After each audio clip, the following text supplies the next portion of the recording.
रोम रोम भाइयों।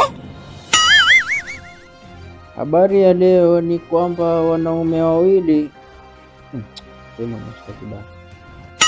Habari ya leo ni kuwa wanaume wawili hali mahututi wanakimbizwa hospitali hapa Coast General Mombasa baada ya mikokoteni miwili kugongana hapa maeneo ya Kongowea.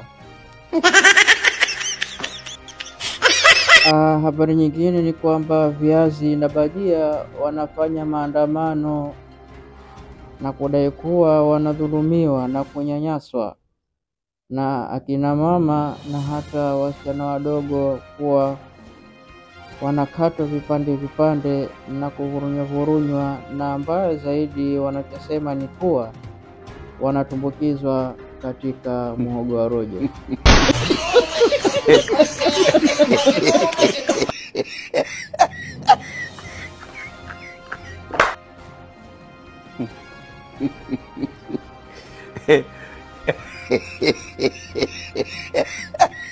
Baada hapo, mpenzi msikilizaji, tuonane mwaka ujao.